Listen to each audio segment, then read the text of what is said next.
What is going on, everyone? My name is Jared Haas, and welcome to this week's edition of NASCAR Mailbox. This weekend, we had still a lot of chaos at Darlington Raceway, which saw William Byron claim the checkered flag. Let's get into this week's NASCAR Mailbox. And now to deal with the watermelon in the room, Ross Chastain and Kyle Larson got late in the race. You guys were definitely fired up in the comments section, as you can see some of those examples flashing across the screen. But, I mean, there's two questions you got to ask. First off, during that restart with 13 to go when Martin Truex wrecked out, Larson and Chastain did get in the wall. So Chastain, obviously not happy with what happened with Kyle Larson.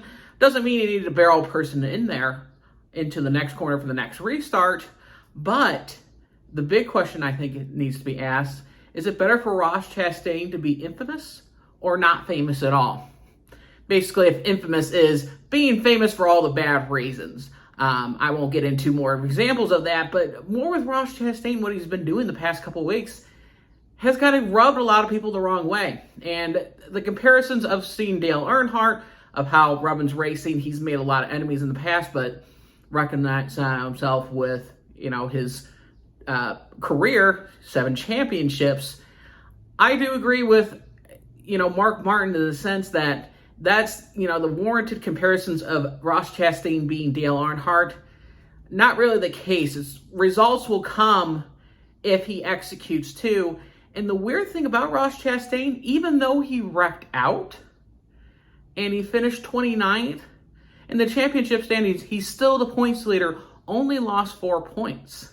For this situation, Ross Chastain is still in the playoffs, even if there's multiple winners that go over what we had last year. Because remember this, the points leader automatically gets into the playoffs, even if you have 16 different winners, and the points leader did not. We had that situation last year. So with Ross Chastain, it's worked out for him in this situation for being infamous. You saw in 2018 with him versus Kevin Harvick, and you've seen it with this year. He has thrived in the situation of being, I don't want to say the villain. That's not the right term for this. I think it's just something where Robin's racing. He's going to put his car anywhere he can.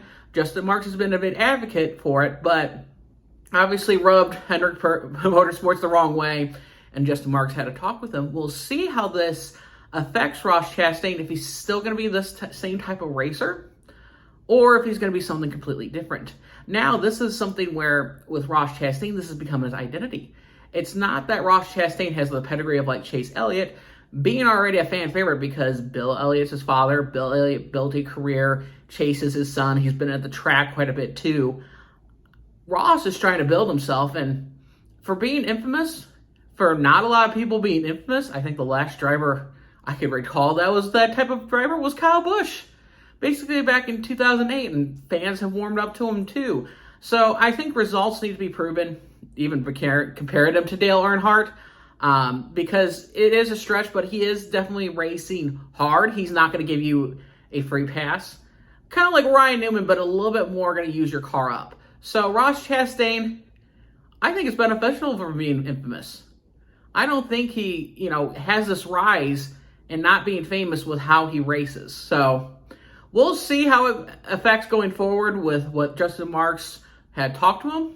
But I think this infamous Ross Chastain is definitely getting a lot of eyeballs. And all eyeballs are good for the sport. And this next question comes from Birdie D. They ask, what is NASCAR's restart rule?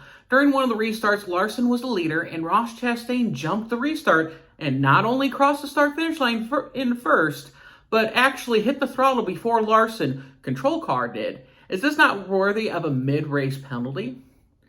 Now, we got to decipher with this. There's the 2 points. First and foremost, there's a difference between the start and the restart rule.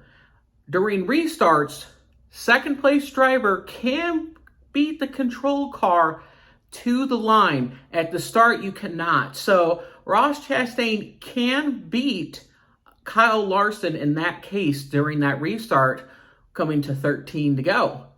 But the big question is, did he really jump the restart? Now, I was looking through the replay, and the restart shown didn't really look that obvious of Ross Chastain jumping the start of Kyle Larson. Kyle Larson didn't get the best start. It would have initiated a penalty if Ross Chastain was found to have jumped the restart, but it was relatively inconclusive, kind of more of a ball and strike call, if you think about it for baseball, an umpire call. It didn't really look like that he beat, that Chastain went before Larson. It's just Chastain got a better start, and even though he beat him at the start-finish line, that is completely legal in the NASCAR rulebook. And that is all for NASCAR Mailbox this week. Make sure to tune in next weekend after the All-Star race at North Wilkesboro. As always, you can follow me on Twitter at RealJaredHaas. And then, as always, make sure to have a great race weekend. This is Timmy Hill, driver of the 56 Toyota. Make sure to hit that subscribe button. Also check out one of those videos beside me and visit frontstretch.com for more racing content.